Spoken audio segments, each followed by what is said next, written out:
The night Liam pushed open the creaking door of the Cliffside house, he never imagined he would find someone already living inside, someone whose presence would shatter everything he thought he knew about his past, his future, and what it truly meant to be a father. Liam had only wanted a quiet life for himself and his 8-year-old son Noah, but fate had other plans.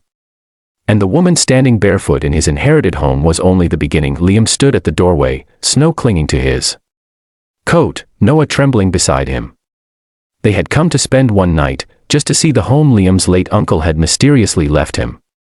But the warm light spilling from the open door, and the silhouette of a woman inside, felt like a dream. "Dad, who is she?" Noah whispered. Liam didn't know, and that was the hook fate used to pull him into the most unexpected, life-changing story of his life. The wind howled behind them as Liam stared at the woman in the doorway. She was around his age, early 30s, with long golden hair falling around her shoulders. She stood gracefully, but her eyes, blue, tired, and quietly haunted, were what struck him first. "I'm sorry," Liam said cautiously. "This house is mine. I just inherited it." She hesitated, pulling her long red wrap around herself as if shielding her emotions rather than her body. "I know," she murmured. "I've been waiting for you." Liam froze. Noah squeezed his hand. "Waiting for me? Why? Do we know each other?" The woman looked at them both with a softness that made Liam feel strangely safe, even though everything was deeply confusing. "My name is Arya," she said. "And I promised your uncle I'd protect this place until you arrived." Liam stepped inside slowly, snow melting off his boots as warmth washed over him. The interior was simple but glowing: wooden walls, a burning fireplace, and a faint scent of pine. As Arya closed the door, the wind outside screamed like an injured animal. "It was one of those nights no one should be out in." "Please," she said gently, "sit. You both look frozen." Noah ran toward the fireplace eagerly.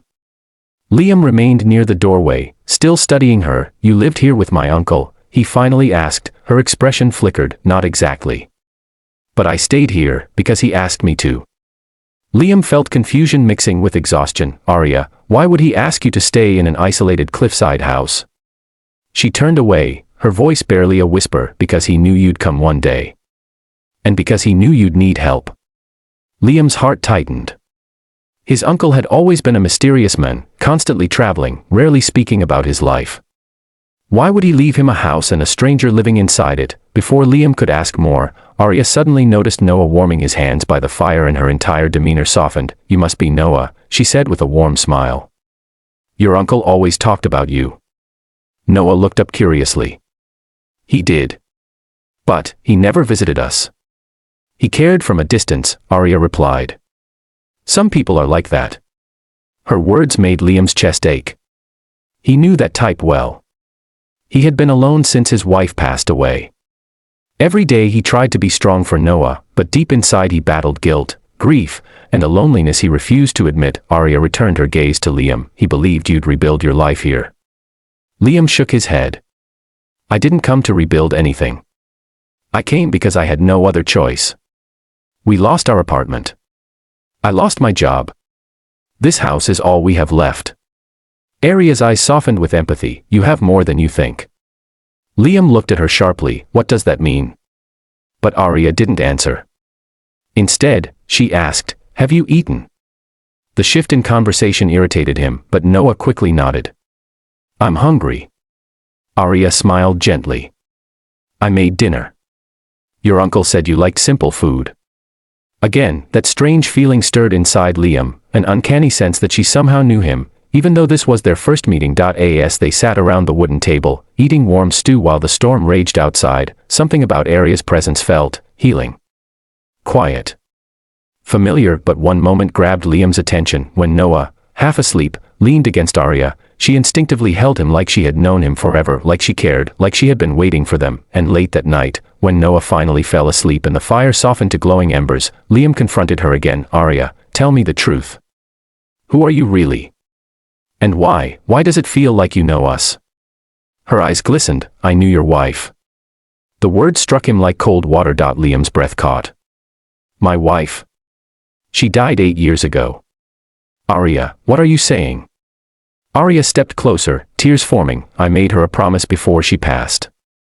Liam felt the world tilt around him. "What promise?" "That I would take care of you both, if life ever became too heavy." Silence filled the room, heavy and trembling. Liam's hands shook slightly. You knew her. But why didn't she ever tell me? Because she didn't want you to carry the burden of her worries, Arya whispered. She knew you would love her too much and fight too hard for answers she didn't want you to chase. Liam sat down hard, overwhelmed. His heart was pounding with confusion, grief, and a strange comforting sadness. Arya knelt beside him. She wanted you to have a safe place someday. A second chance. A home built on peace, not pain. Liam's eyes filled. Why you? Why would she trust you? Arya swallowed. Because I helped her through her last months. I was her nurse. A single tear rolled down her cheek, and I became her friend. Liam covered his face with his hands. My wife, she planned all this. No, Arya said softly. She planned for you to have a future. Your uncle planned the house. Life planned the rest. Liam couldn't speak for a long moment. Arya placed a gentle hand on his shoulder, her voice trembling. I know you've carried the weight alone for so long. But you don't have to anymore. Not here. As the storm outside slowly quieted, something inside Liam cracked open, a space he had shut off for years. For the first time since his wife died, he didn't feel alone. The next morning, sunlight spilled across the snow-covered cliffs. The storm was gone, leaving the world washed clean and quiet. Noah woke first, excitedly exploring rooms filled with old books, wooden toys, and traces of a life Liam had never known. But Liam woke to something else, the sound of Arya humming softly in the kitchen, and strangely, the sound didn't feel like it didn't belong. He approached, watching her prepare breakfast with a calmness that made the house feel alive. You slept? She asked gently. Barely, he admitted. Too many questions. And I promised answers, she said quietly. They sat at the table, the morning light warming their faces. Arya, Liam began, why didn't you contact me earlier? After she died. Her eyes lowered. Because she asked me not to.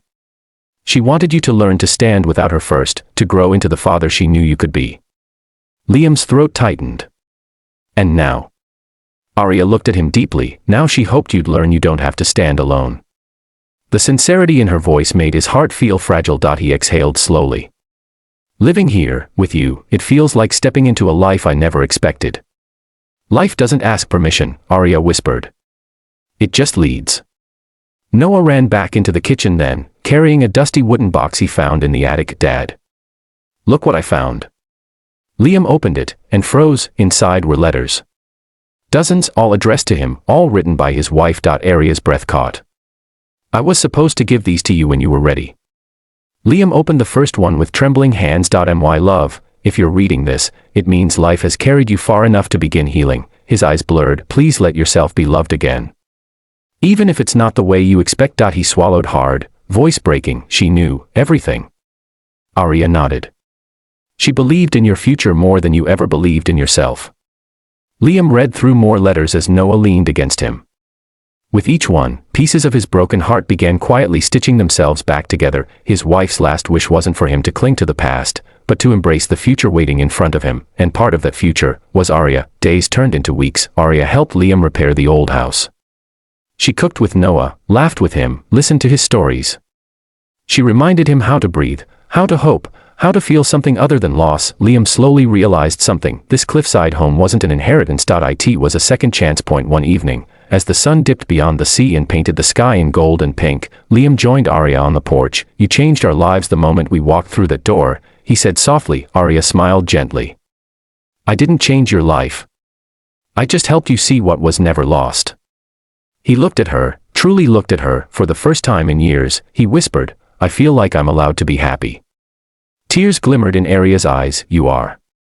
Noah burst through the door then, grinning. Dad. Arya. Can we stay here forever? Liam looked at Arya, and for the first time, she didn't look like a stranger. She looked like part of the home, part of the story, part of the family. He took Noah's hand, then Arya's. Yes, Liam said softly. We're staying. The Cliffside house, once cold and empty, was now filled with warmth, laughter, and new beginnings. Liam inherited a home, but what he found inside was far greater, a connection to his past, a healing for his present, and a hope for his future, and all of it started with a door he almost didn't open.